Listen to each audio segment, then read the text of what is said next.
Hello, everyone. I'd like to welcome you all to the Gender and Trade Coalition webinar entitled Chaotic Times in Global Trade, Looking from a Gendered Lens. We'd appreciate if everyone would introduce themselves on the chat and kindly share any questions as we or comments as they emerge for you in the chat as well.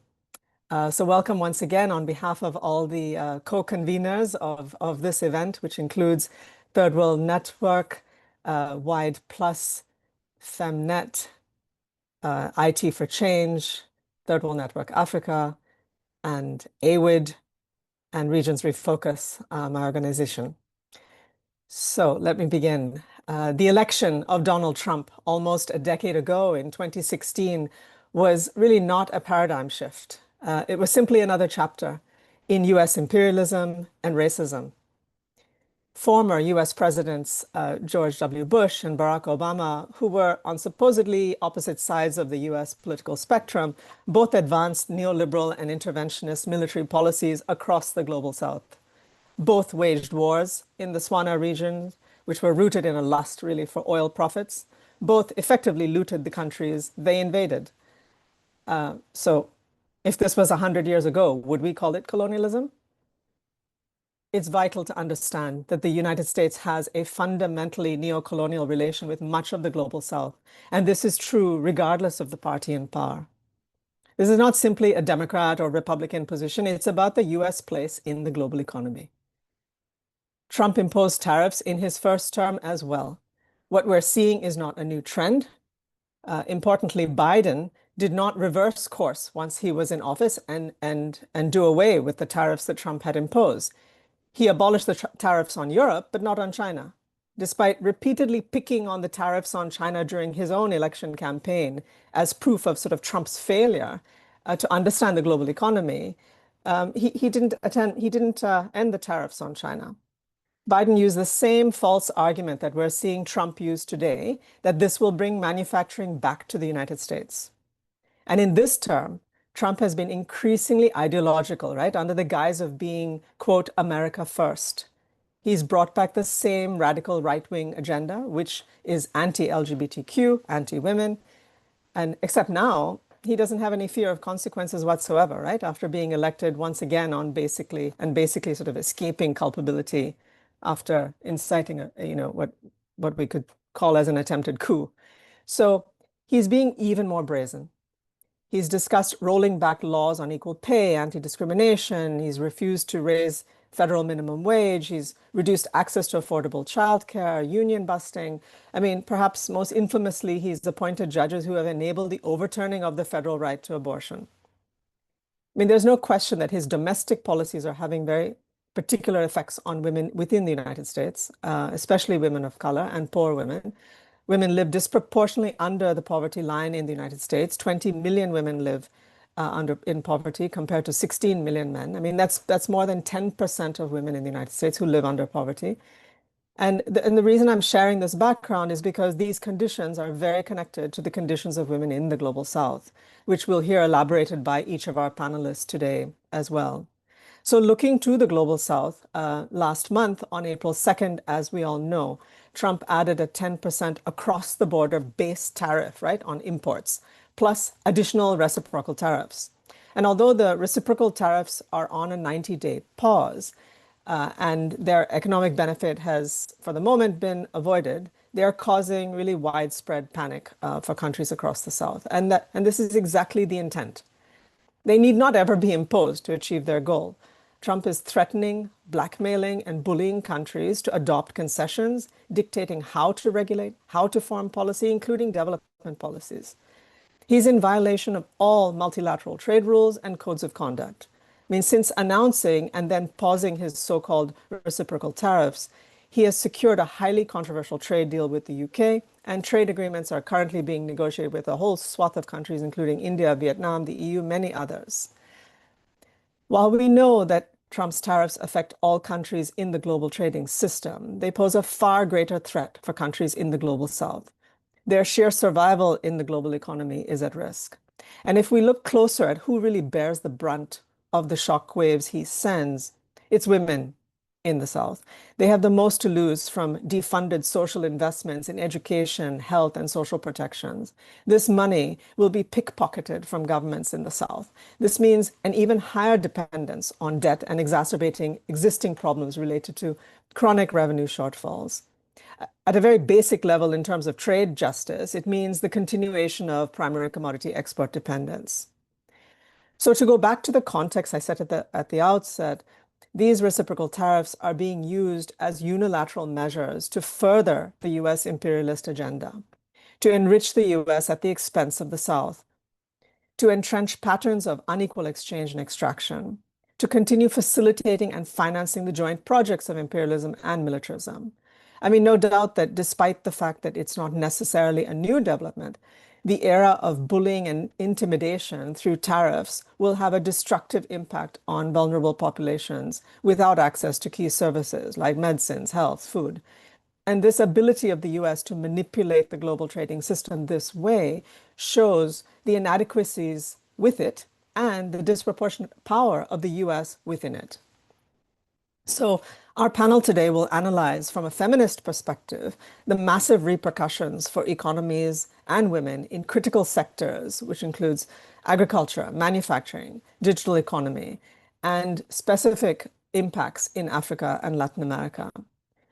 So I'll turn to the panelists now and start with Ranja Sengupta from Third World Network, who will speak on agriculture and intellectual property issues. Ranja. Thanks a lot, Anita. I just wanted to confirm whether the recording is on. We will be recording. Okay, thanks a lot. It's great to see so many participants today. I will quickly talk about the impacts on the agriculture sector and also the impact from the intellectual property rights provision, which we expect to be demanded by the current US administration. And these two issues, of course, in the trade discourse, these remain the two most critical development issues, I think, like the basic issues, because they are about food security, health security, and also for agriculture, definitely about livelihood security. And while these will impact definitely countries across the globe, I mean, the shift that we expect to come in these two areas stemming from the current Trump's trade policy will be impacting all countries, but we expect that developing countries will be hit more because these are two core areas for them, right? Like they are already in a vulnerable position with regard to food security, livelihoods, and health security. So these would have critical importance. So quickly, let me go to the two issues. First is agriculture. Of course, it remains the key sector, as I said, for food security, food sovereignty, for livelihoods, because in developing countries, it accounts for a very large share of our employment. And it's also relatively more protected because for developing countries, it is a very sensitive sector. Developing countries use mainly tariffs as their protection. They cannot, they do not have the money to subsidize so much. They do not have high standards, so they cannot use non-tariff barriers so much. It's also a major export. For example, for LDCs, it accounts for more than 50% of their total exports, 20 to 60% for sub-Saharan Africa. Overall, for developing countries, agriculture accounts for 10 to 20% of exports. Now, for women, it's a critical sector, right? We see women, it's their mainstay because it doesn't need much resources. So they can work there. They can be even small farmers. And even if they do not have, sometimes access to land, we know they have skewed access to natural resources. But even then, even as family, homestead cultivation, they're engaged in. 43% of employment in agriculture in developing countries are from women, and it's higher in sub-Saharan Africa, in South Asia, and so on. So for them, they have to provide the food on the table, and they also, they are responsible for seed keeping. So they have actually multiple roles in the agriculture sector. And what Anita said, the history of the multilateral trading system, it's already very unequal and unjust. The agreement on agriculture is a very unfair agreement because it allows developed countries massive subsidies. They have these extra fixed entitlements of subsidies. And there is a lot of research to show that subsidized exports from developed countries really have hit small farmers and women farmers. For example, subsidized rice from the EU really destroyed Philippines, Philippines women rice farmers' livelihoods in the Cordillera region. Now, what has Trump done? I mean, US is a massive, it's the second highest agricultural exporter in the world. And so now, on the one hand, he has increased his tariffs, which of course creates major challenges for exports from developing countries. So the US average agricultural tariff is 5%. So as Anita said, now we already are seeing 5% plus 10%. So this 15% is now the current tariff. And we are expecting, based on his deals, for example, with the UK, that this base level tariff is not going to go away. We are not going to go back to the MFN, the 5% world anymore. And then on top of it, there are reciprocal tariffs, which could be anywhere from 1% to 50% based on the list that he released on 2nd April. And we are seeing that even when countries are negotiating deals, they are making a lot of concessions. Even then, this 15% will stay. This is already a massive challenge for agricultural exports from developing countries. And we know women, especially in Africa, they're really engaged in export-oriented agro-processing. And the other thing, I think for me, the more worrying is the competition in our own domestic market. Women farmers, small farmers, workers, they really thrive on the domestic market in many countries, especially, for example, in India, where the domestic economy is large. But the US, if you look at the National Trade Estimates report, this is like the US, the trade office, they release it. This is like a hit list. This lists the barriers apparently US traders face in their partner countries. So it's country by country lists the problems. And on agriculture, like massive mention of agricultural tariffs, of subsidies, SPS measures, and so on. So we expect that Trump will target not only tariffs in these countries, but also these other areas, So we see that all countries are rushing to now sign bilateral deals with Trump. This will mean that, US exports in cereals, dairy, poultry, vegetable oil, beverages, pulses, flowers, coffee, processed food, everything is going to come into our market now. As I said, developing countries, for them, tariff is the major protection. And this is not, I mean, I've heard many people say, oh, it's right, US has very low tariffs. But actually, they have used massive tariffs, for example, when they were developing, when they were industrializing. And so now, when it comes to developing countries' turn, they are told that, oh, you will have to cut tariffs now.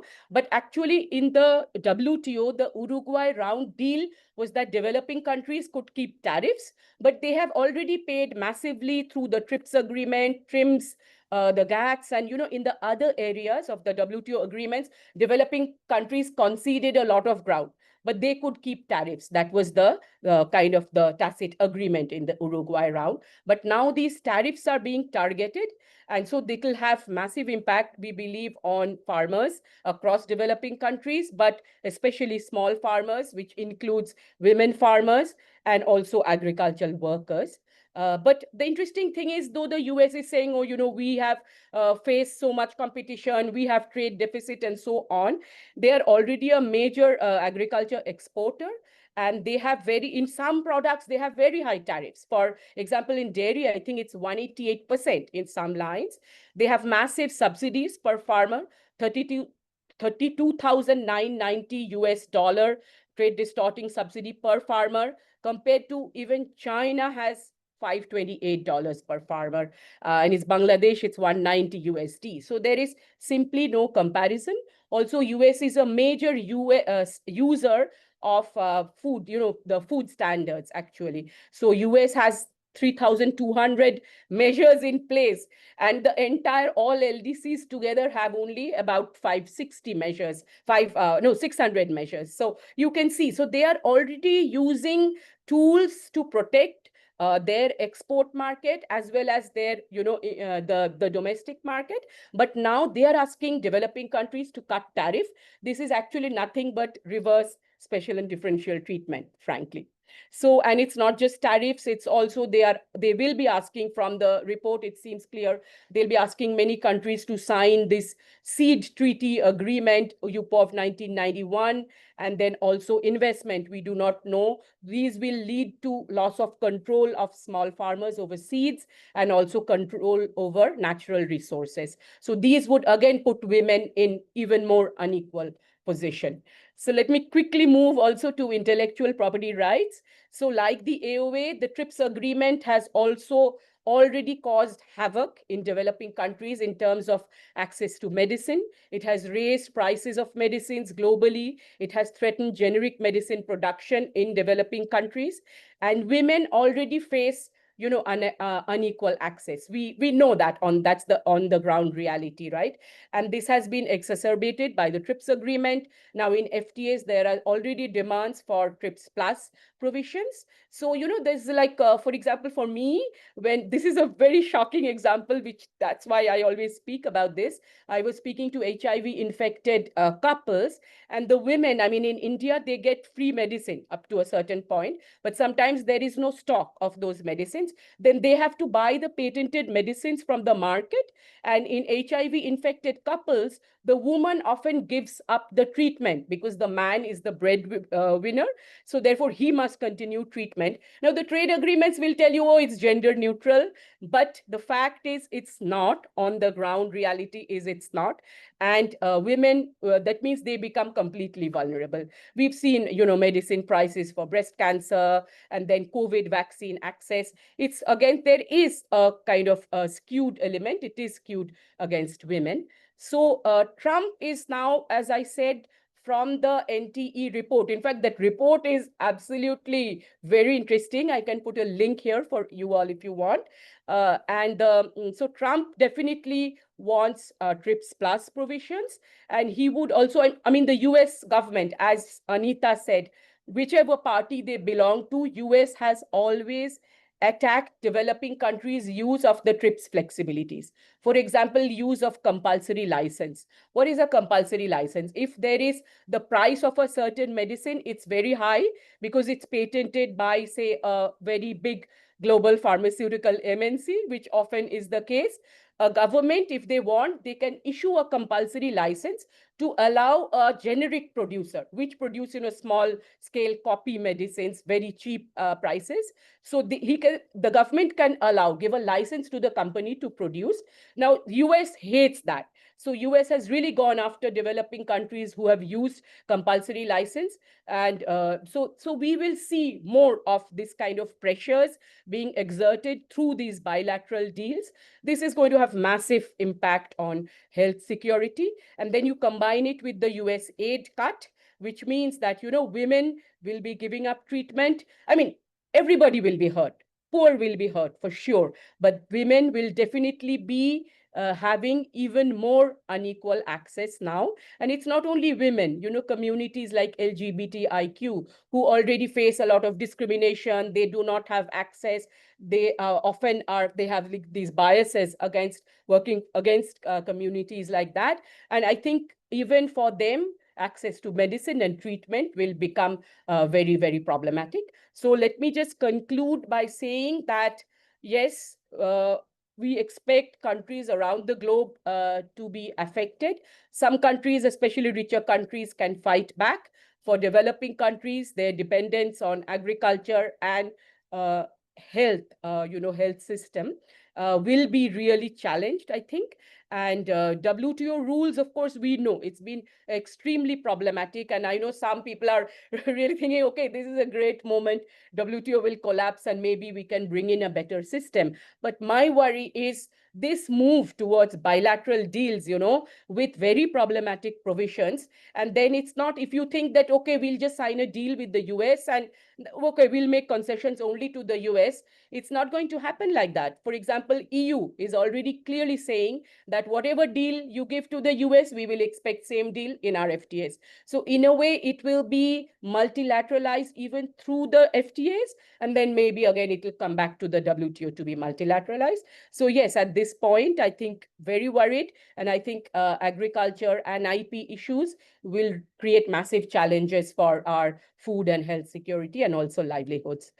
Thanks a lot. I'll end here. Thank you, Ranja, especially for pointing out the massive double standard of the tariff and subsidies that the United States has used as a tool to protect their own agricultural sector, and now the massive effects and challenges of this 15% tariffs and all the subsequent controls that they're trying to impose through the free trade agreements. We'll move on now to the next speaker, which is Michelle Maziwisa from Femnet, who will speak to manufacturing and value chains in the context of Africa. Michelle, please. Hello, everyone. Thank you very much, Anita. I wish to extend apologies from Nicole. She was supposed to come, but unfortunately she has to attend to an emergency. So I'll go right ahead. I'm not sure about the composition of our audience, so I'm going to start with a very basic introduction so that my presentation can connect with everyone in the room. So just to start off, it's important to understand exactly what the trade wars are. Most of us have been seeing what's happening in the news, but some may not have a background to fully understand the context. So essentially, the world trading system operates on the basis of each country producing the goods for which they have the greatest competitive advantage. The idea is that if they have a competitive advantage, which could be based on, let's say, having many years of experience, perfecting the products, having natural factor endowments to produce the goods at a cheaper cost compared to other trading partners, then they can make a profit out of selling the excess goods that are produced in their country. So that's the underlying sort of basis for international trade, the exchange of goods across borders. And what we're seeing now with the US trade wars is essentially that the US has excessively increased its tariffs for exports into the US from other countries. You've seen China, especially in the news, and Canada, some of the US's largest trading partners. And as Ranja was saying earlier, where the trading partners are stronger, they generally tend to be in a better position to retaliate by also imposing higher tariffs. And we saw that with China and Canada. On the other hand, you also have weaker economies like Zimbabwe, which almost immediately cut all of its tariffs for exports from the US into Zimbabwe to zero. And you can see that those responses are quite different. So where exactly do value chains fit into this context of international trade and the trade wars that we're currently seeing? Well, globalization and capitalist corporate bottom line has led to the production of different parts of goods or different stages of production being done at multiple locations. This is usually across continents before the final good is ready for the market. So the idea, also based on the profit motive of corporations, is to produce goods or part of the production stage to be completed at the most profitable location to reduce the cost of production, and that way maximize the profit for the corporation. So in essence, you will have multiple actors at different stages of production who are adding value to the good until it becomes the final good, hence the name value chains. So a quick example is a lot of you may have seen stories about the luxury handbags being manufactured in China, and maybe the leather to produce the good might have been produced in Nigeria or Tunisia or any other leather producing country. And then you have, let's say, the zips produced somewhere else and the assembly of the product somewhere else and so forth. That's all part of the value chain of that particular bag. So now, how do we analyze this from a perspective that is feminist? So the impact of increasing tariffs exorbitantly can be traced by first examining the sectors that are affected to look at sector-specific impacts. It's also important to check which product lines have the excessive duties been levied on, and then how does this increase in the cost of production and how does this increase in the cost of production affect various actors across the value chain? So these may be the producers, and then on the other hand, you also have the consumers who are going to be affected ultimately by the price of the good and the choice of goods that's available to them. So the next layer is to evaluate in which of these sectors are women dominant at the various stages of production and consumption. Now, it's important to note, and I'll give examples from the African region, which I'm more familiar with. It's important to understand the trading environment within the region that one is operating from. And in Africa, unfortunately, we still have high dependence on imports of final goods, including from the US. And also, we tend to export largely unfinished goods, which makes it slightly more difficult to respond to the trade wars. So let's look at some practical examples of what has been happening. I'll try to give 3 examples just to set the context. One of the largest hit sectors has been textiles, where we've seen in Lesotho, which is, it's a very small, low-income country, and about 80% of the labor force in textiles comprises of women. So in this sector, they have been imposed with a 50% tariff during this period of the tariff increases. And so this is going to have both direct and indirect impacts on the women working in this sector. First of all, we know that there's a lot of feminization of labor, which on one hand, when it comes to manufacturing for export purposes, the feminization of labor, first of all, is marketed as something that increases women's access to the labor market and therefore increases women's access to income and their autonomy to be able to make decisions for themselves, also for decisions about their bodies within the home and so forth. But the reverse side of feminization of labor is that we also find that more women than men tend to not be unionized, which means they don't always have labor protections. It's also in these manufacturing spaces where there's a large number of women operating that there are reduced labor protections, and also women tend to work at the lower rungs in the production cycle. So in the factory, you will typically find more men in the management than you would find on the ground actually producing the goods and so forth.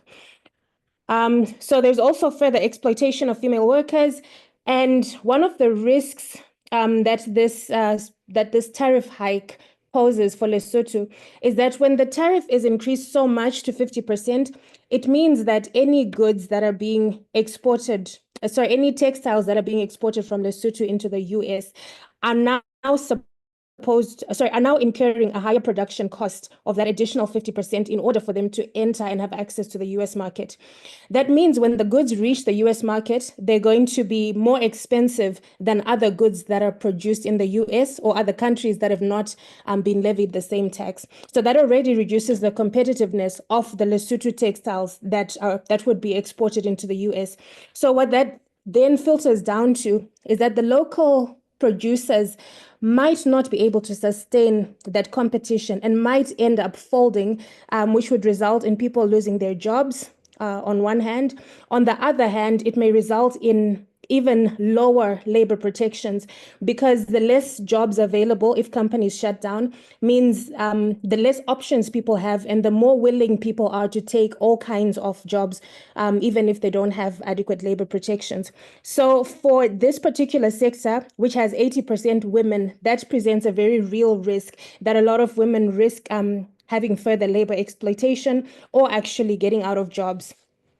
And then the second example, I suppose you could also link this to whether this presents opportunities for the African region. Some people have been asking, well, if the African region is not able to export, can it not use this opportunity to start producing locally and improve its productive capacities?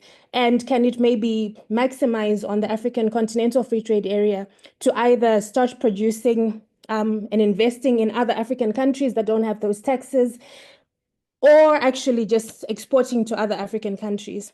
So one of the challenges with that is the actual capital to start off, and also the skills base within the countries. So whether they'll actually be able to move ship to another country is one thing, because that creates problems for the country where the jobs are being taken away, because those will now suffer economically, but also for the country where they would produce, they would need capital and equipment, which they may not necessarily have and may still have to import again from the US and other countries. So there's that to consider.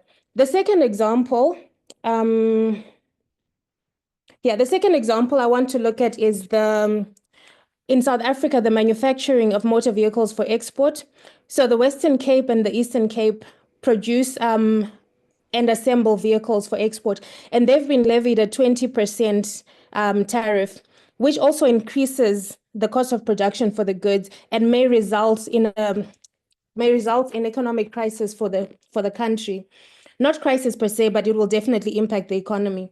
So looking at 2023 figures, I don't have the exact the current stats, but about 14.7% of the GDP of South Africa comes from motor vehicle exports. Now, I know South Africa exports to different countries, and of course, the US is only one of them. But the impact of increased taxes on this is that there's going to be more pressure on the total household income if jobs are lost in this sector, which is highly likely. And also, we know that when there's pressure on household income, there's a tendency, at least in this region, to prefer boys as opposed to girls for continuing education. There is also a tendency for our governments to cut out funding and reprioritize away from sexual and reproductive health and rights for women towards other sectors, which we also saw examples of during the COVID pandemic. And in the end, we always see women ending up having to subsidize the state when resources are limited. And this is on the backdrop of the reduced funding due to the cuts to aid that we've also experienced simultaneously. So I think it's fair to say that there's a risk that we might not see the impacts right away, but definitely if there are no changes in the next few months, there are going to be serious implications across the value chains. And that includes the people producing at the lowest level of the value chain, and also the consumers on the other hand who will be receiving goods. I think I'll end there.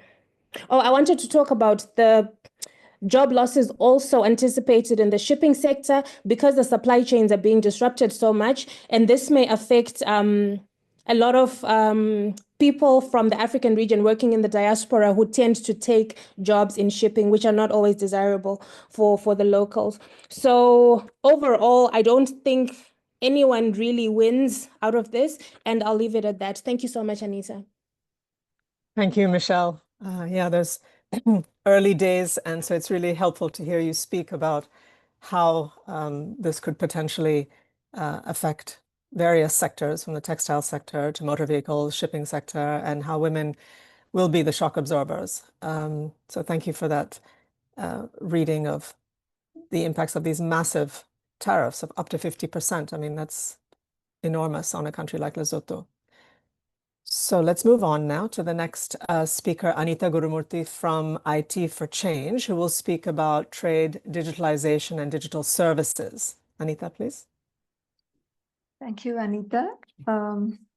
So before I get into the specifics of digital trade and gender justice, I want to bring to the attention of this group, this audience, a very, very worrisome kind of trend on account of the fact that, as a planet, we have relied on a handful of companies which are all oligopolistic in many ways to run the world. And what does that mean when it comes, in terms of its historical conjuncture in contact with the Trump administration? What happens when the big tech bros, who stood in that January swearing-in ceremony, almost like, an act of intimidation.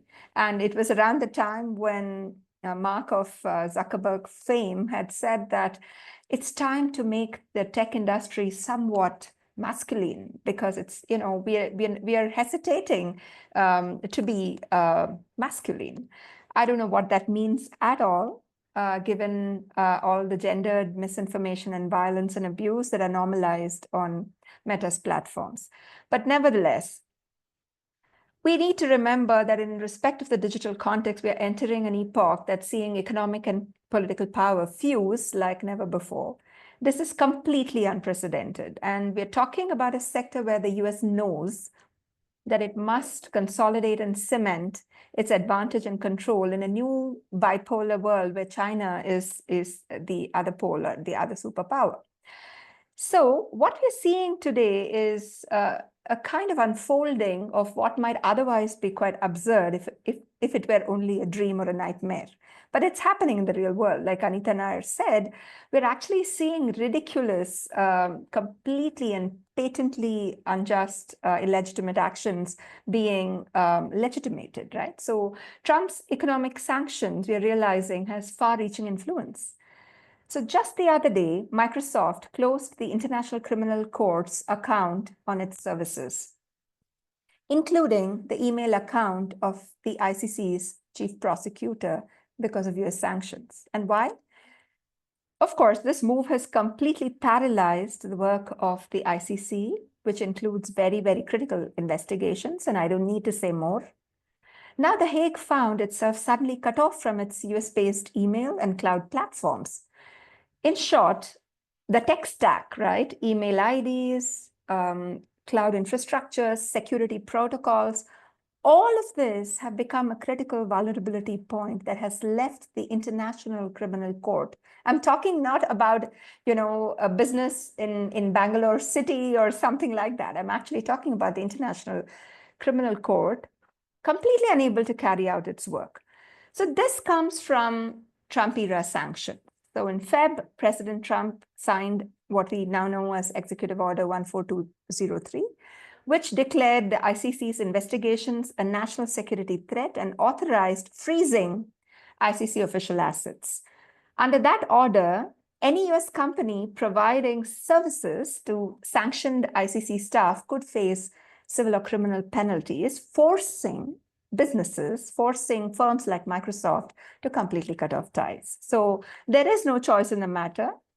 And if Microsoft had not done this, it would have left them entirely liable to criminal prosecution. So what we are actually seeing is that a single US executive order has allowed Washington to digitally and financially strangle an international judicial body simply by leveraging American companies' global hegemonic power.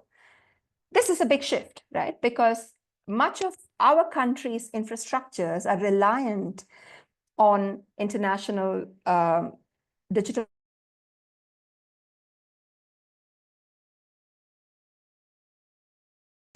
This could even be our electoral infrastructures, right? So, and this actually means that in many, many ways, and if you break this down, organizations outside of the US, let's say in the EU, that are mailing abortion pills to people in countries where abortion is restricted, or global LGBTQ plus advocacy networks, and the work these organizations do, the services they provide, all of this really now stand to be suspended. And these could be declared organizations that threaten American values, American culture, and supposedly undermining US law, right? And supposedly threatening US public health. So this kind of hostility really leaves a chilling effect, right? And this accusation about destabilization and all of this and abuse of political power has reached a dangerous low. So in respect, and turning now to digital trade in a short while, I just want to conclude by saying that all this while we thought that we were getting free services, and all of us end consumers in various global South countries, we were just supplying data, right? We were supplying data into this, black hole where data was going in and artificial intelligence from American companies was controlling us. But actually, I think we are at a moment where we have to pause and think about what is to be done in terms of the international regime, the international rule of law regime, and multilateral rules. So this is the epoch of intimidation that Anita Nair spoke about. And of course, as Ankta has said in a different context, in terms of bilateral negotiations, this has led, as we have seen, to an environment of competitive liberalization. Everyone is, and pardon my language, shit scared. So countries may feel forced and are feeling forced to conclude FTAs for fear of losing competitiveness in the digital arena. They feel, a country typically like Brazil or South Africa or India could feel, and not certainly South Africa because Trump doesn't like that country, but certainly others would like to enter into FTAs because the US is a major trading partner, particularly for digital services. And so it's better for you to stay in Washington's good books rather than be censored, or rather than be cut off. This undermines national sovereignty and democratic choices in the global South in various ways, in a highly intensified environment of intimidation and threat. And it also means that we are leading up to an epoch of vulnerability of our own infrastructures, economic infrastructures, social infrastructures, financial infrastructures, all of these to a point of vulnerability that makes us wonder, how can we turn the clock back to 25 years ago when we could have built our own cloud infrastructures, et cetera? At least, in a context like India, this is still kind of a plausibility, even if it's a remote plausibility. But consider the small island nations, consider, low-income countries. How are they going to beef up their own digital infrastructures?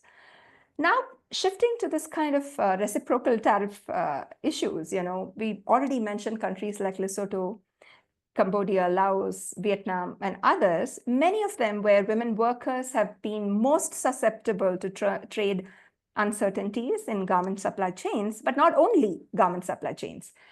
Countries like Vietnam are also very much on the digital map, right? This is where data work has been picking up, data cleaning, data labeling for AI supply chains, and this is highly feminized. And these are young women in jobs that are really responsible for de-skilling. And the world is buoyant about this kind of discourse on data work, right? These are the opportunities ostensibly for the young people in our parts of the world.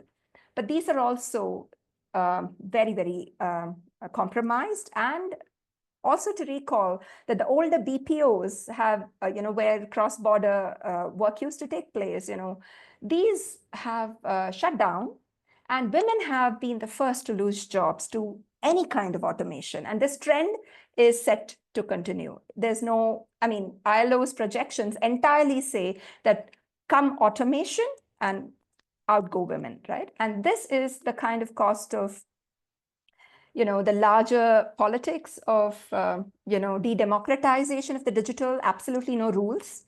And data is negotiated in trade deals, which is a shame, and complete impunity of the Trump administration. So I just want to make some concluding remarks in respect of the NTE that Ranja spoke about, the National Trade Estimate reports. And amongst others, the report attacks other countries' data privacy, security, etc., as illegal trade barriers. So any measure that my government takes to protect my data, my sensitive data as a woman, is not admissible, right? And the report actually lists Nigeria and Algeria's data localization requirements as trade barriers, right? And ridiculous. And just the other day, Meta and Apple and others have said that the European Union's fines for misconduct in the market amounts to tariff barriers. So you actually break the rules in the market, rules of, mergers, rules with respect to competition laws, etc. And any fines that the government levies on you is sought to be reconstructed and misrepresented as trade barriers. So we did a study on menstrual apps, through which women monitor their bodies. And we found that transnational companies train their data in the global South because we don't have adequate privacy laws. So it's very easy for American, European, and other companies in the name of trade to present these apps, run these services without any data protection or lax privacy laws and take away the data for training data sets. And it's abominable that these algorithms cannot be opened up because of free trade agreements. So any algorithms on any of these services on your mobile apps cannot stand the test of explainability in a court of law. Because if I found that my privacy has been violated, I would have to come and fight the case in an American court. So that's the kind of adverse conditions with respect to how digital trade is now normalized in FTAs. And I think that this is, of course, a bunch of countries, US, UK, Australia, Japan, New Zealand, Singapore, etc., plugging in rules on free data flows in bilateral free trade agreements. I'd like to also point out that cross-border digital services in social policy sectors, EdTech, education technologies and healthcare technologies, are using casualized labor of women, and it's not funny. These sectors are highly feminized, and when we think about frontline health workers, we never think of those in medical transcription. We don't think of women who are sitting hidden, invisible, in front of laptops, in front of computers, doing medical transcription, and they're really exploited with low pay, limited opportunities, and gender bias. So, and of course, there's this shrill rhetoric of opportunity and innovation with respect to women-led MSMEs in the digital economy. If only they could integrate into the global digital trade and value chains, they would do vastly better. But lo and behold, we did a 5-country study, and our insights have told us that there are numerous gender-based barriers. Solely women-led firms are least likely to be using frontier technologies and least likely to get financial support. Venture capitalists don't trust women.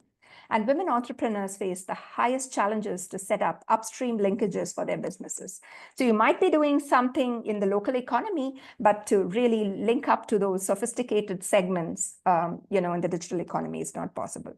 So to conclude, I would really like to say that the impact of these digital trade constraints on our policy options, are really something to think about, because in the multilateral spaces, cross-border data flows should not be discussed. We really need data governance rules at the multilateral level, but it's in the interests of the powers that be to drag their feet and not really have a regime. So we're moving very slowly on that. And in the meanwhile, all of us in the global south have been forced to integrate into free trade agreements where really our options have grown smaller and smaller. And I must say that already, in this free trade epoch, in exchange for better market access, a developing country may be required to give up not only control over FDI, but over government procurement and observe stricter rules on IP regimes. All of this has become much worse with the weaponization of intellectual property in the context of data flows, because data resources, the societal commons of data resources, are held as trade secrets by international, transnational companies.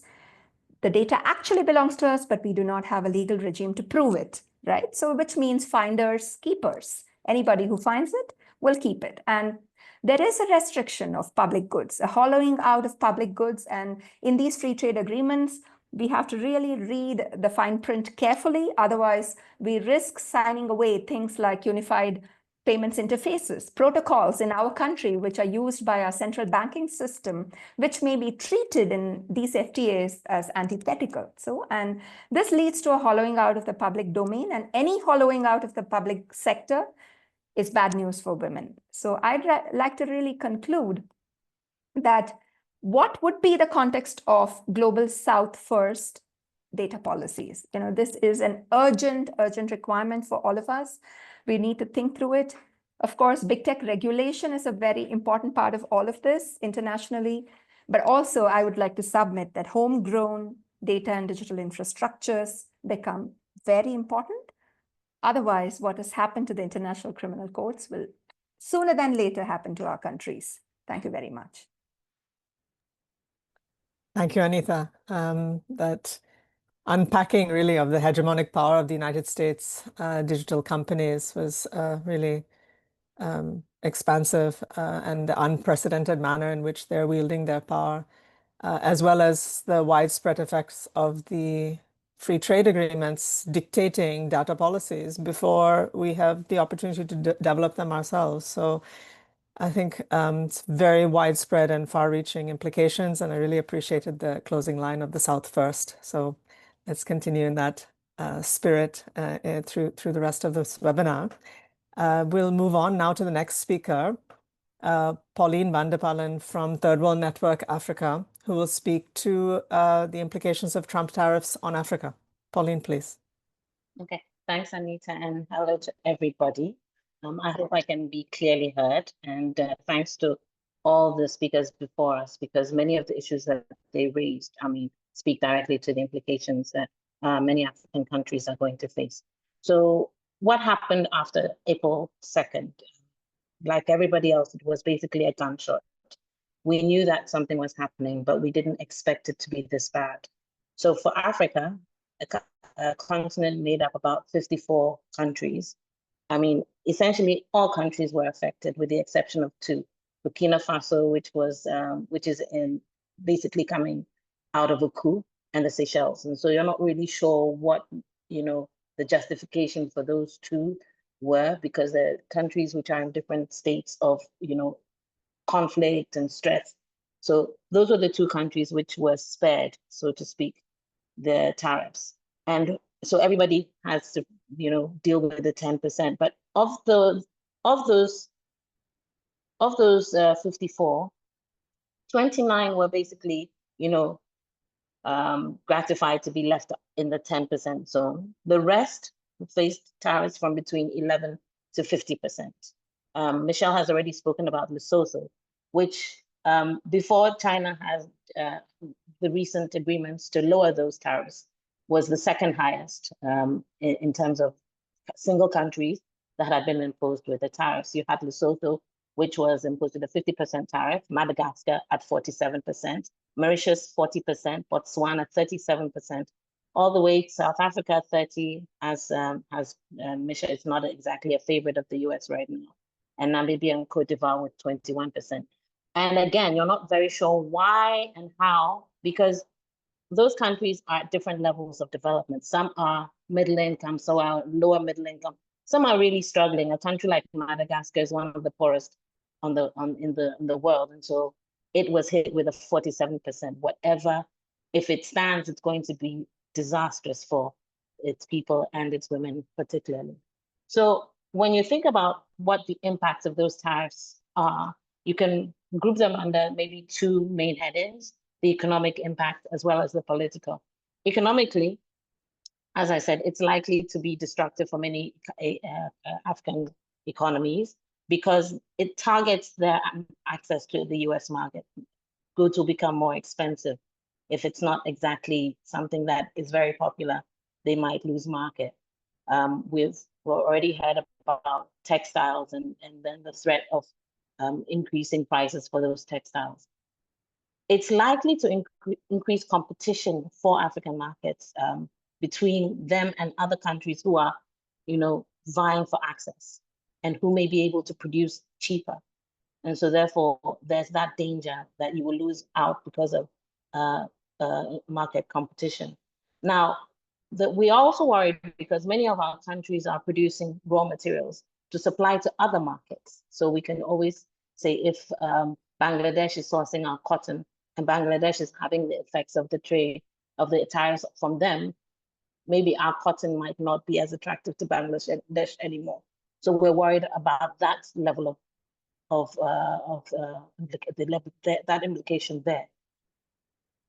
But increasingly, we're finding that we're caught between the US and China when it comes in terms of the political effects of this trade, because China is trying to woo Africa. It has been wooing Africa for the longest time, but the US is also trying to make sure that African countries don't gravitate towards Africa. But also, we are being told that if we try and retaliate, we'll be in greater trouble. So where do we move? Who can we clearly see as our pole? We're not very sure right now. We're very weak. We don't want to be the one that gets into trouble because we move closer to China or because the Chinese feel we're moving too close to the US. We want to be everybody's friend. So there's also that challenge. And it takes place in a context where a lot of African countries had been operating under the Africa Growth and Opportunity Act, AGOA, since the 2000s, because AGOA presented an opportunity for African countries to export goods to the US market at a zero tariff. The idea was that we will help African economies grow and develop their industries and their sectors in a different way. So we're going to give them this preferential access. So immediately, the lack of that preferential access is a blow to African countries.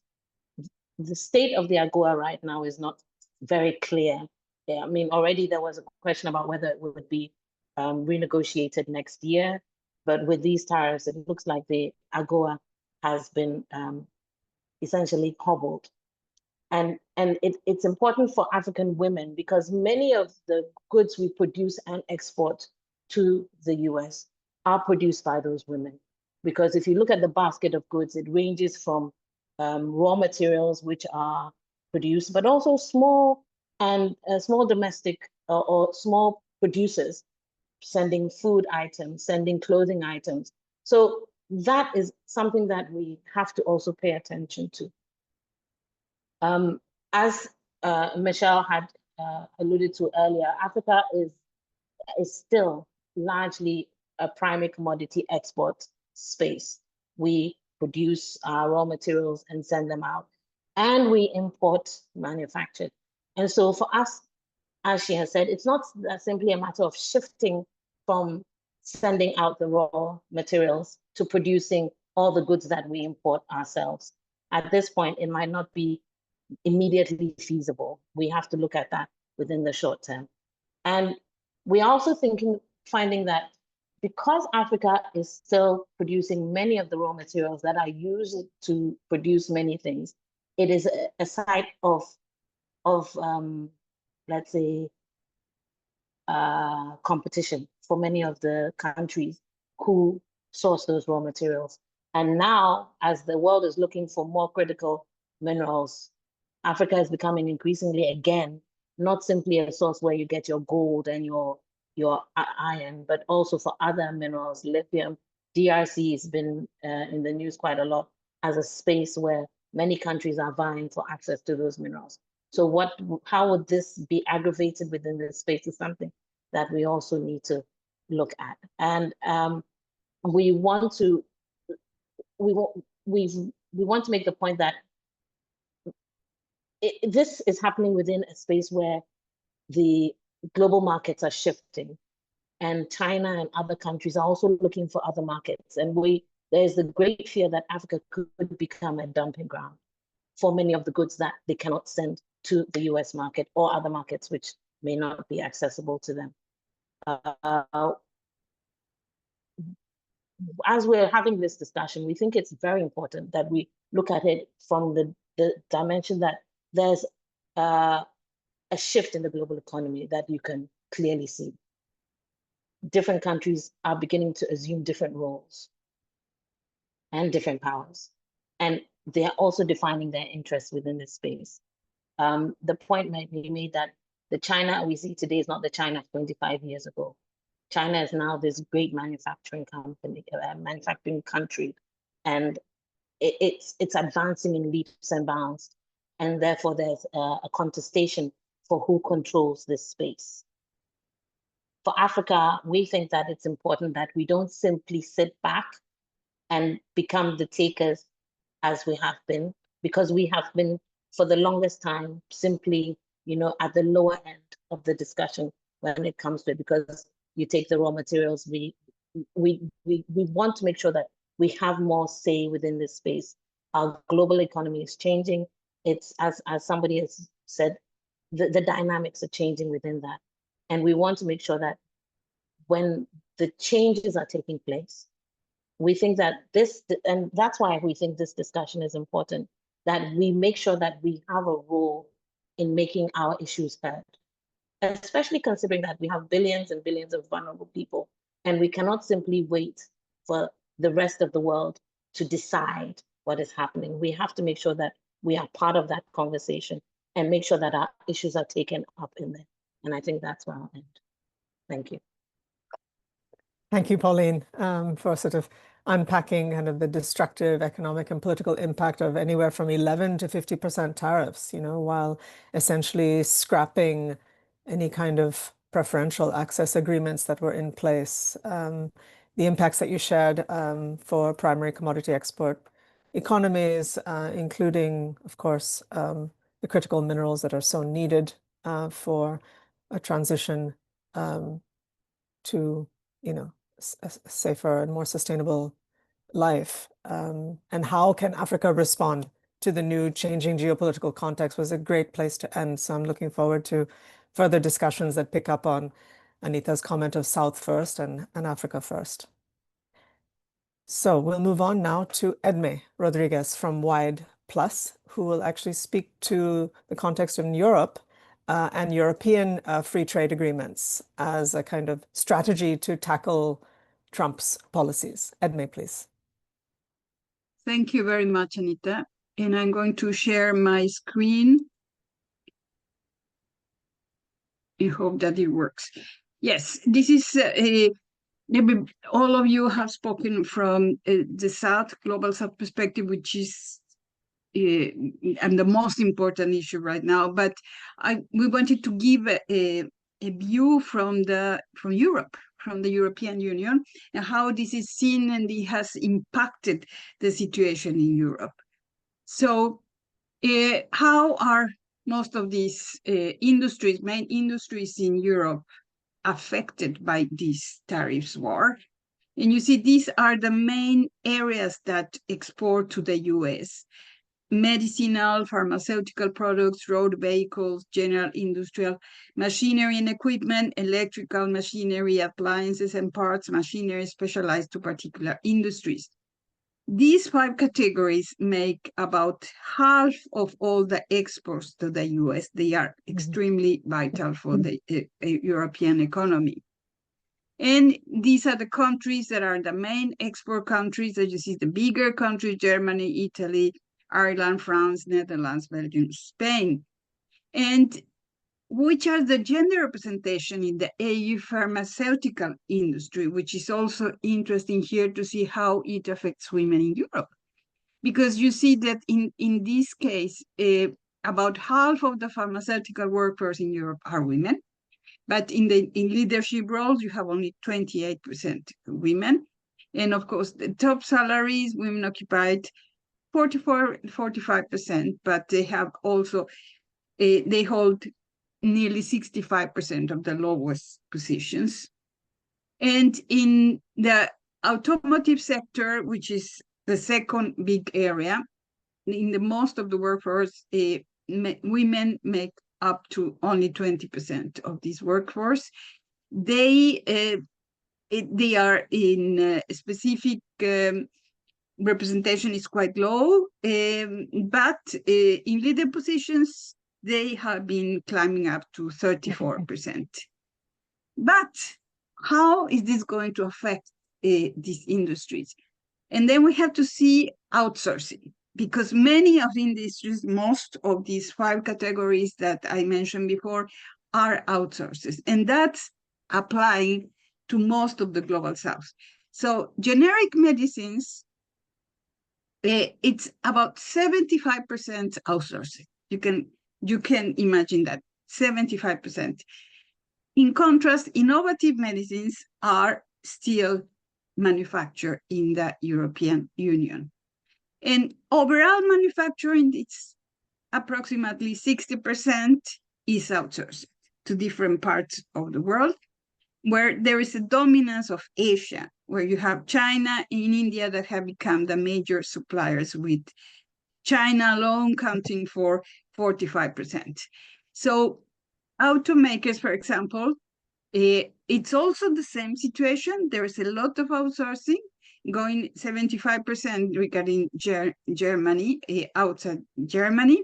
And the value added from non-heavy producer has increased a lot in the last years. So key outsourcing destinations for these vehicles is China, of course, and then recently Turkey and Morocco, the northern part of Africa. So, for example, we have the examples of EU automakers' global production. The Volkswagen Group has factories in all these countries: Mexico, United States, China, India, Brazil, Argentina, South Africa. Volvo Trucks, the same. And Scania, another Swedish producer, has a lot invested in China. So all these groups are going and are being sanctioned by these tariffs that go up and down, but it will affect not only European workers, it will affect many workers in the global South, but in certain areas, mostly in Asia. Now I go to the free trade agreements that the European Union has that have been mentioned. Up to 2025, there were about 40 such free trade agreements with 70 countries and regions in the world. In the Americas, we have with Canada, Mexico, Chile, Colombia, Peru, Central America, and to be ratified with Mercosur. Within Latin America, AU's main interests are agro-industries, outsourcing regarding car and other industries, as I mentioned before, and extractive industries, rare minerals that are the key to green transition in the European Union.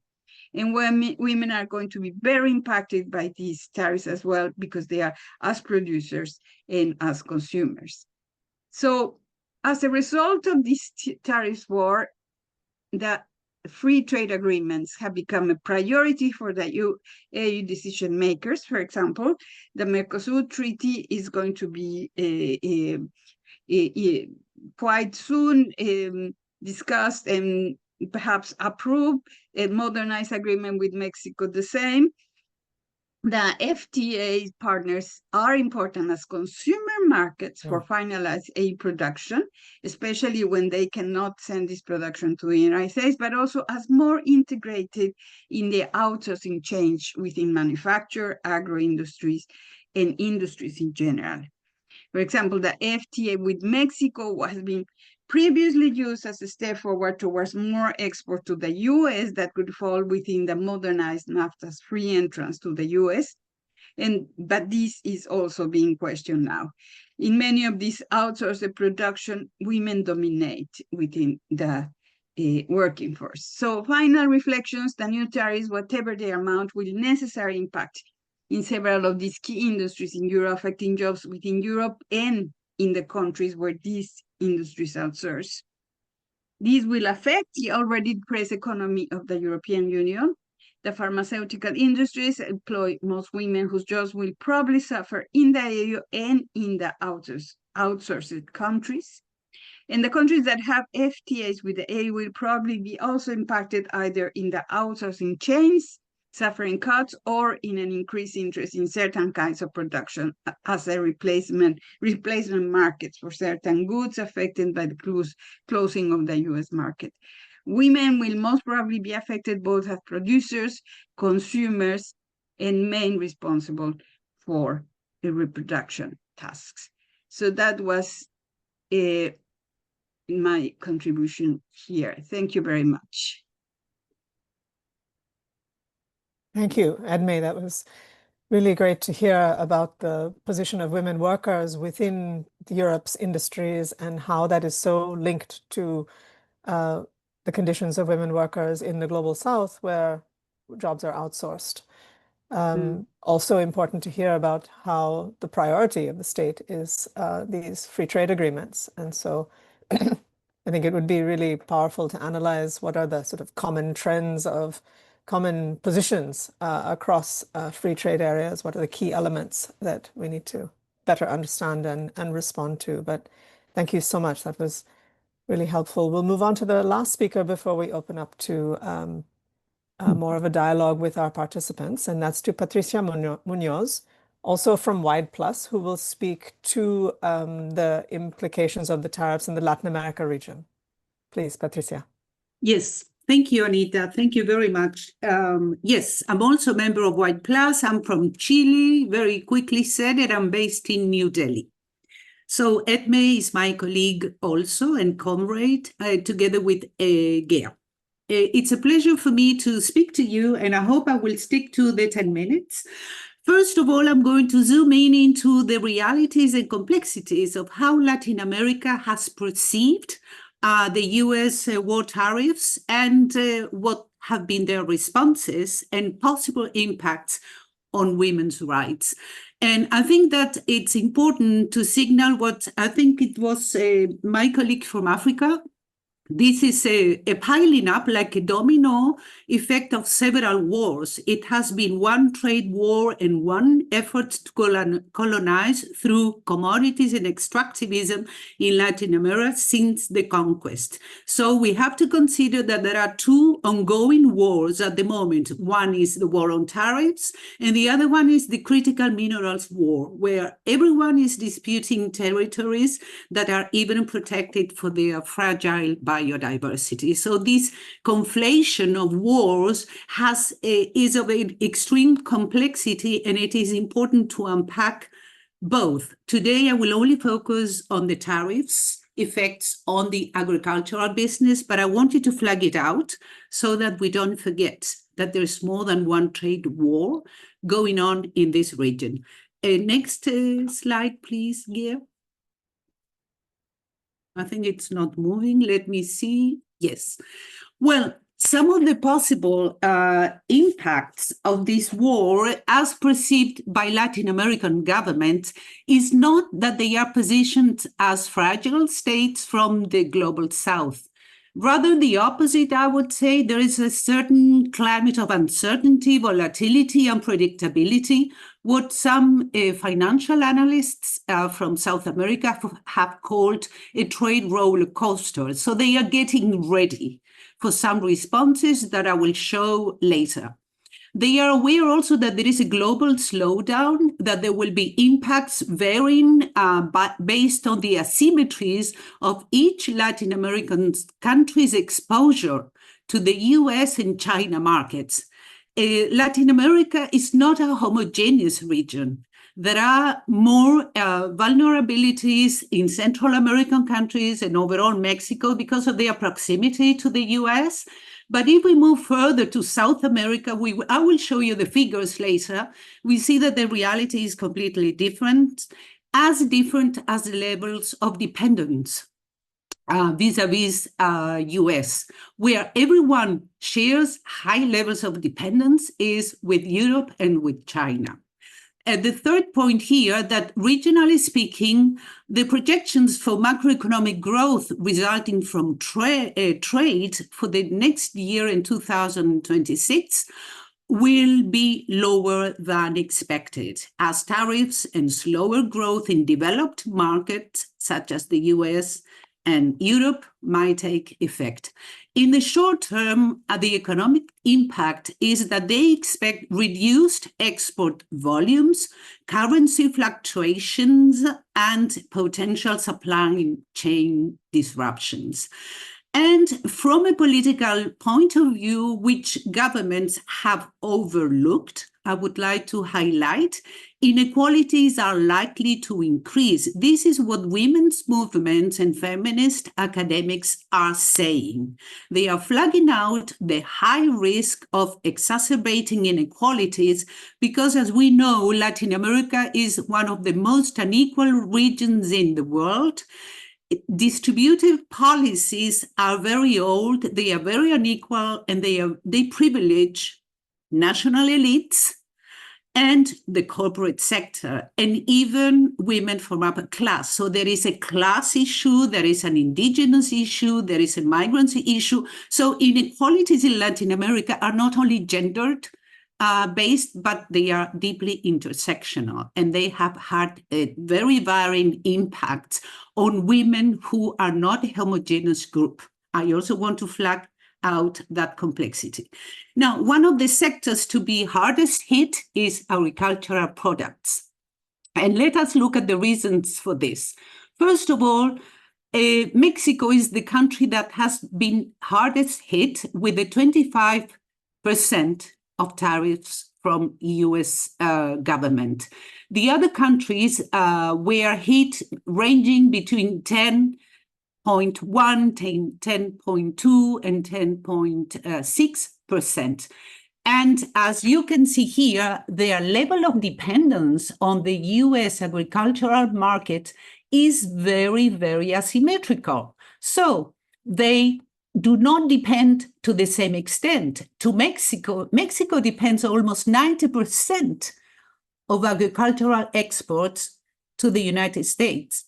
And you can see that the other countries depend less, and Brazil and Argentina are those two countries with the lowest level of dependence on exports of agricultural products.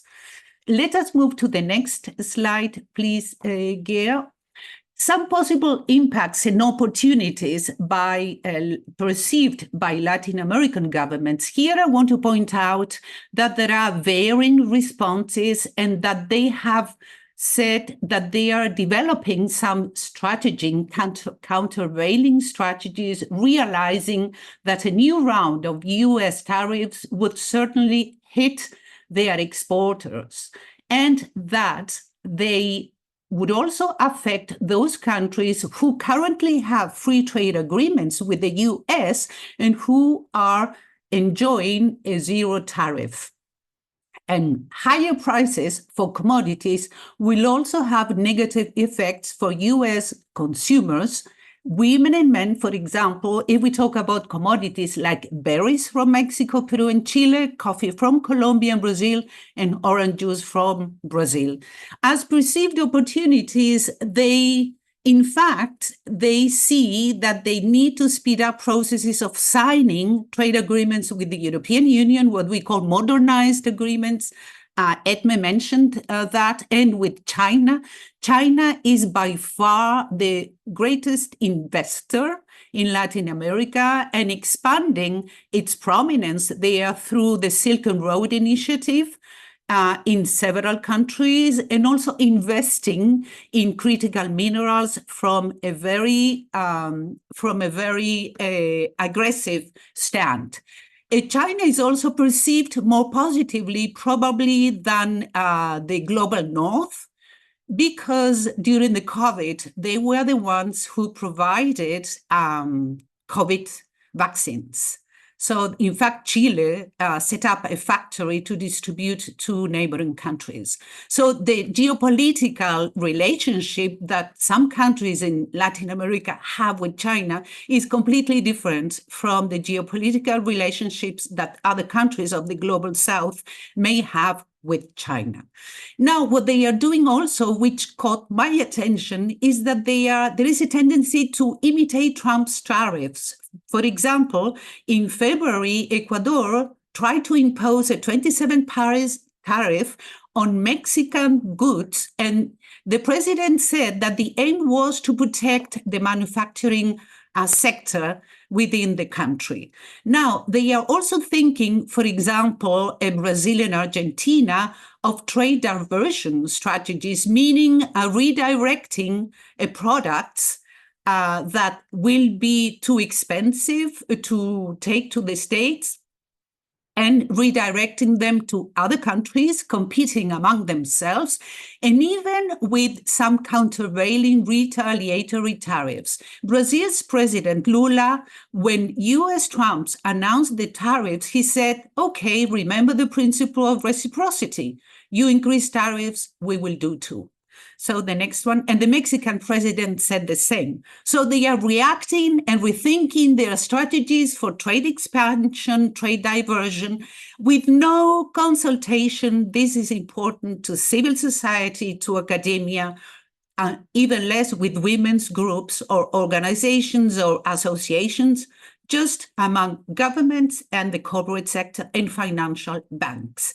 It is important to say also that we need to discuss financial impact, how they were going to finance their trade diversion strategies, because they will continue to borrow from regional banks or maybe the IMF. And these countries, we are talking about countries with the unsustainable threshold of indebtedness, which means that there will be probably public cuts in public expenditures with the impacts that we well know from previous trade agreements. So what are the impacts on women's workers? I usually work with grassroots women, peasant women, migrant women, etc. So I wanted to have a close look at two sectors, the flower sectors and the berry sector. Here is an example. And this photo shows us what a colleague mentioned as the feminization of commodities in the agricultural sector.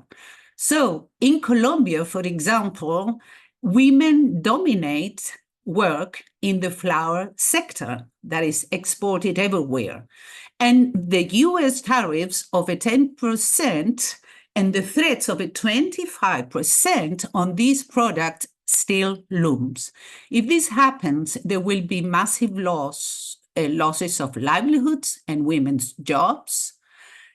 And the paradox is that those jobs are highly precarious, but that is all the women workers have. Now, I took these examples and some quotes to show the norms and myths informing the tariff war and the flower market. It is highly patriarchal, consumerist, and also based on the class inequalities that define our societies. Women workers in the flower sector in Colombia are mostly migrants. They have low levels of education, they are underskilled, and they work long hours under conditions of cold, for example. They don't have access to care facilities, and their salaries range from $300 to $350, which is barely enough to pay for their living expenses in very poor neighborhoods or even in some casual living places. I think there is a strong, what has been reinforced in this flower market is patriarchal views of women's bodies and women's labor as commodities. To sustain any war tariff in the future and any commodity war. So I want to point out the focus also on the daily lives, the material aspects of these trade wars. Now, the berry sector, thank you, Gia. It's okay to focus on the berry sector. And I wanted to pick up on Mexico because Mexico strongly bases its gains from trade on blueberry production. And it's not the only country, Chile as well, and Peru. As you see, this photo I'm showing there, I took it, I'm based in New Delhi, and I think that this I bought in a supermarket here in New Delhi. So the travel of a commodity is important to see how the supply chain operates, which is quite non-transparent. So we don't see the types of violences and abuses that occur from the first level of the supply chain until the product gets into my table. So now, what these two markets have in common, I want to go to the next slide, is that these are precarious work, indecent labor conditions. They do not respect ILO decent work standards, precarious contractual terms, agrotoxins from pesticides, which is also the case with the critical minerals trade, and health effects in the short and long term. The next, please, Gia. The next one. Yes. So I want to finalize with some note of hope, because the women, the grassroots women I have been interviewing, they are resisting, they are proposing, and they have managed to stop. For example, they managed Anamuri Via Campesina in Chile. 10 years ago, they stopped Monsanto from producing agrotoxins that were killing women pickers of grapes and fruit in the hills of Chile.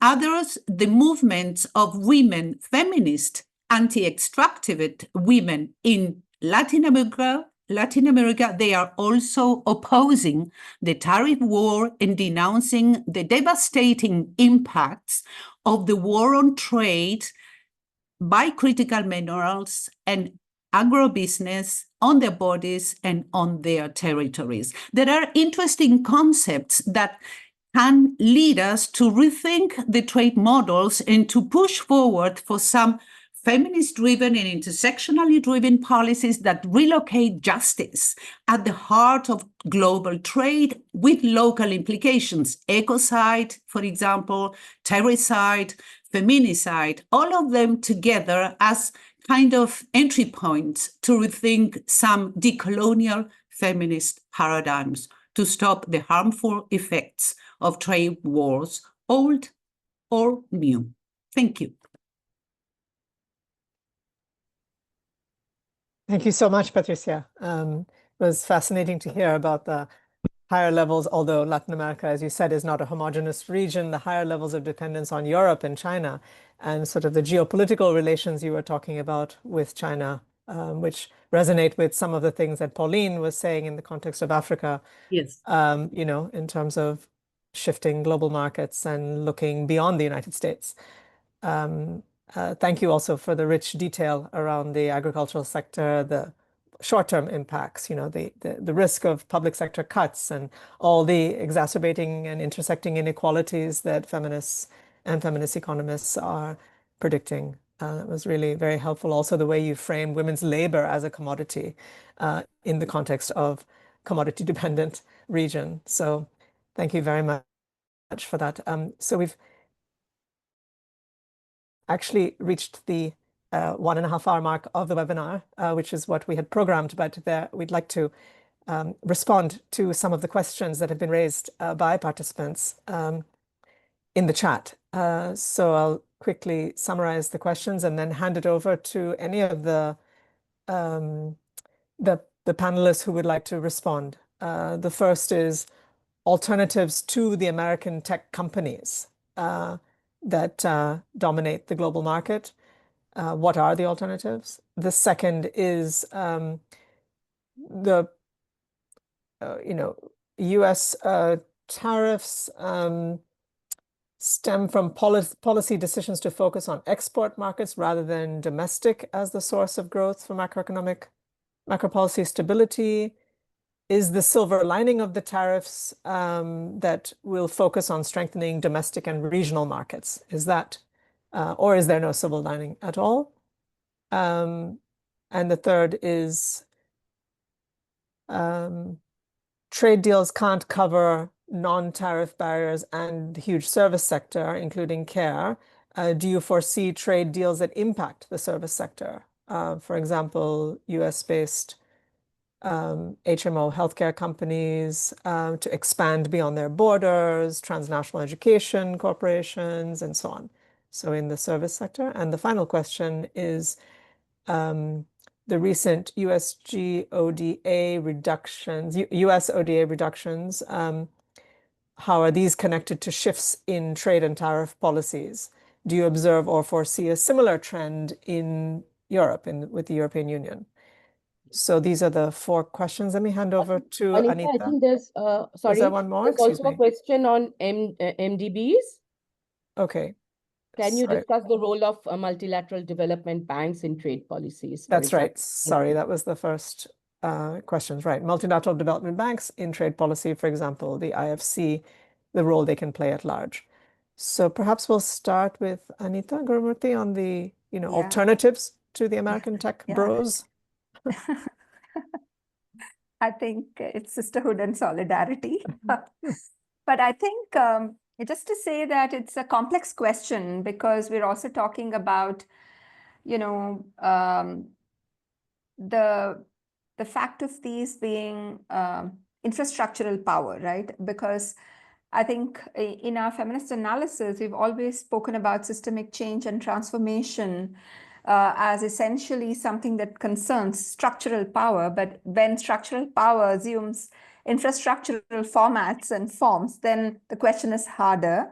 So there's a combination of strategies, for instance, the European Union's cloud project or India's ID stack, or India's own agri stack initiative, which is dealing with data. And to some extent, we've also had policies on cloud, Meghraj.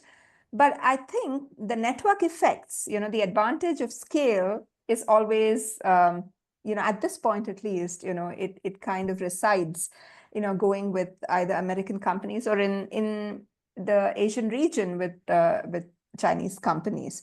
This will require very, very dramatic and drastic alternatives. And I do know that the AI Now Institute and many others in the US are consulting, at least prior to the Trump administration, there was this talk about breaking up big tech.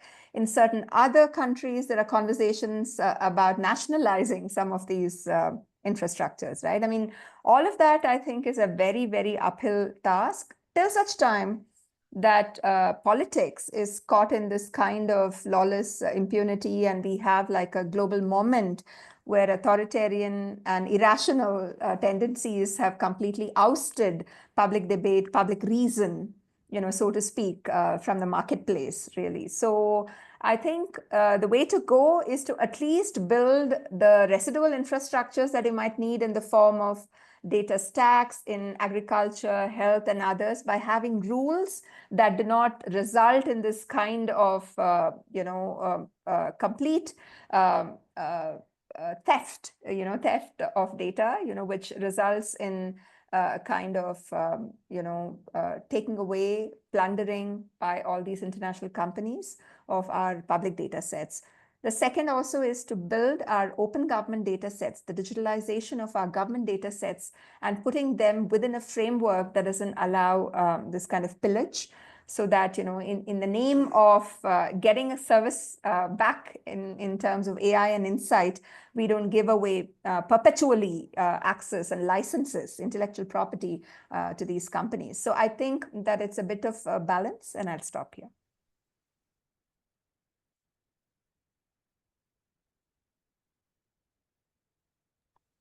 Sorry, Anita. Thank you, Anita, and sorry for the volume. Ranja, would you like to take on some of the other questions around the MDBs and please go ahead. One is, of course, the question on MDBs. Of course, we know that there's been a lot of criticism of the role of MDBs in trade, and they are the ones that developing countries and LDCs depend on for trade finance. But the problem, I think, the major problem for me is their influence. By using this finance, they are actually dictating and controlling the trade policy of developing countries and LDCs. I mean, you can see the huge influence, and their narrative and their policy solutions are always towards more liberalization at any cost. And that is all, and it's not, say domestic policy options to explore domestic market and so on. So it's always liberalization is the only answer. And a lot of these MDBs also provide technical support to, especially to LDCs, which is highly problematic because like their prescriptions are many times, most often actually against the interest of the LDCs and developing countries. And one example is, when you remember the food crisis of 2022 stemming from Russia-Ukraine war. And that time the WTO DG, along with World Bank, IMF, and UNCTAD, but World Bank and IMF were major parts of this. They were already giving policy prescriptions on how to tackle and how will poorer countries tackle. And the only solution is no need to grow your own food, just liberalize. So it has been massively problematic, their influence. The other question on the non-tariff, of course, I mean, we are just, tariff is just a kind of tool for blackmail. The trade policy pressure coming from US is not at all limited to tariffs. As I said, that even in the field of agriculture, in addition to tariffs, it's talking about subsidies and standards. As I said, US is the highest user of those, but they are turning on other countries, especially developing countries, and pointing out their meager subsidies and standards as barriers. So those will be impacted, and IP is major non-tariff issue that will definitely come in. Anita talked about the digital policy, and that's again going to see a massive thrust. You asked about services. I'm forgetting who asked the question. We will very much see push on services. I think in these bilateral deals, it will be tariff plus. It's everything under the sun. I mean, that is the worry, that if it's just tariffs, if it's just goods trade, you can control the damage to a certain extent, but it's likely to go into deep areas, as you mentioned, like finance and education and social sectors and everything. And also the other thing that I wanted to add on to Anita's thing is the digital, the e-transmission, like, for example, the books and the games and all these things which we can download digitally. Developing countries have been losing, for example, huge revenue.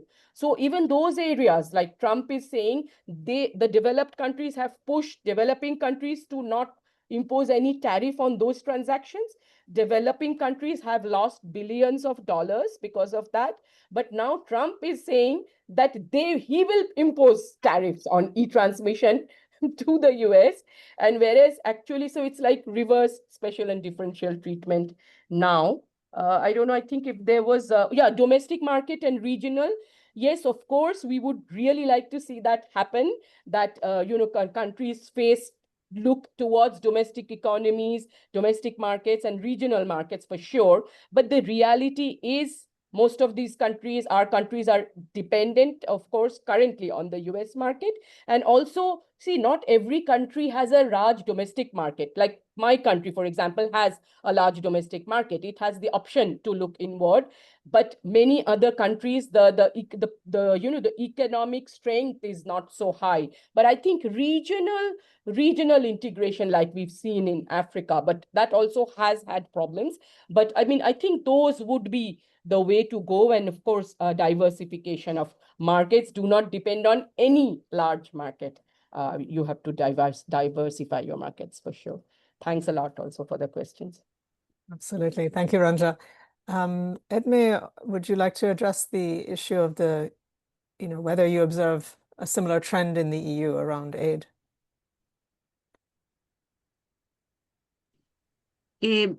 Yes. What is happening in the European Union now is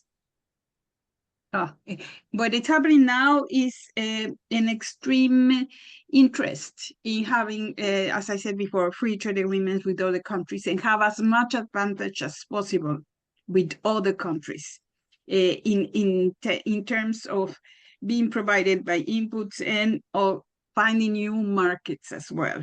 So I think that, for example, one of the possibilities is that in spite of all the problems that there were before between the European Union and China, there will be some kind of rapprochement to China, because now they are confronting the same enemy, which is the United States. So, and as I said before, in other countries, other regions, the European Union is extremely interested in Latin America, as Patricia said. But the thing is, why are they interested? They are interested in order to fulfill the same kind of profits, etc. They're absolutely not interested in development. And on the contrary, the development cooperation is falling completely from the European Union. So it's not only the American agency that has given up regarding development cooperation, is also the European Development Cooperation official from different countries in the European Union. So it's quite catastrophic. And I think that this will have some kind of influence also in migration from many countries, especially from Africa, etc., to Europe, which is also facing a lot of obstacles. So everything will be in chain, it will be linked to that. That is what I can say now. And also I put and notice that we are Y Plus is also organizing a webinar on the EU-Mercosur agreement from a gender perspective quite soon, on the 11th of June. So if anybody's interested, you can look at it. Thank you. Wonderful. Wonderful. Patricia, would you like to respond to any of the questions? Yes, definitely. I think on this issue of aid, there is one issue, a growing trend. I'm based in the Netherlands too.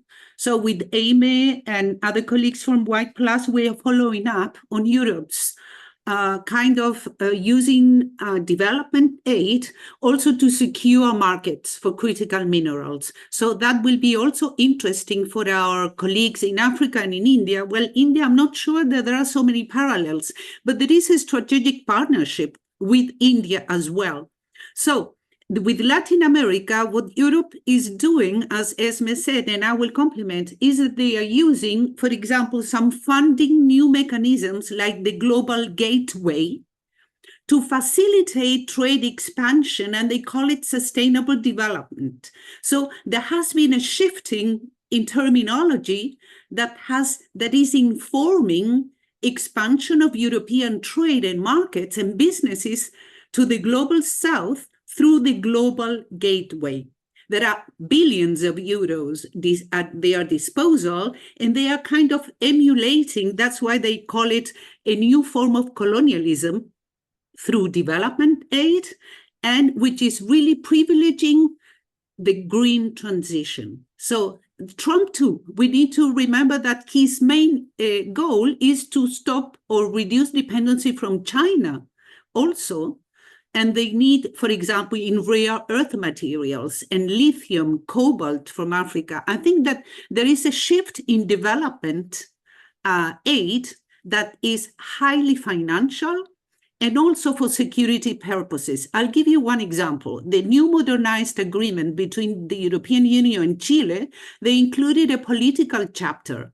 And for the first time, they included collaboration and cooperation on issues that are of European concern.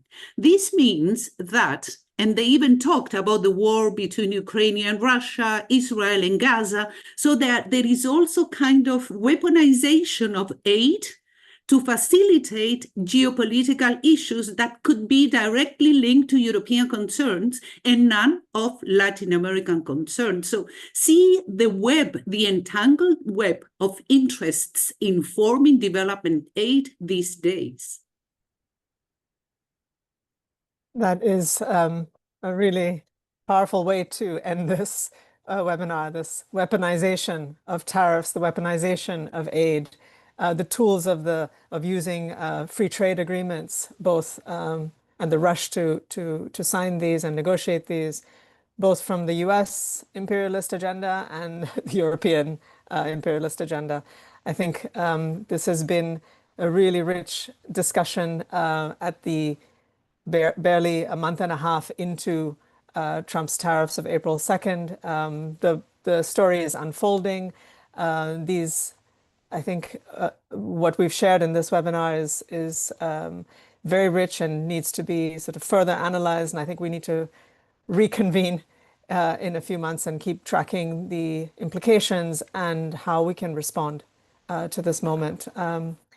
Want to thank all of you, all the panelists for joining today, the co-conveners for pulling this event together. As I said, Third World Network, Wide Plus, FemNet, IT for Change, AWID, Third World Network Africa, and my organization, Regions Refocus.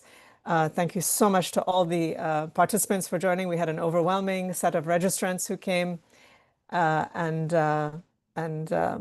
clearly there's a rich interest in this unfolding story, and I think more solidarity and South first, to go back to Anita Gurumurthy's call. And so let's work with that intent and continue to strategize, and welcome all of you to please join the Gender and Trade Coalition as we further sort of develop these politics collectively. Thank you so much. If the panelists can please stay on the call for a moment, I'd appreciate that. Thank you. Thank you again. Hello, everyone.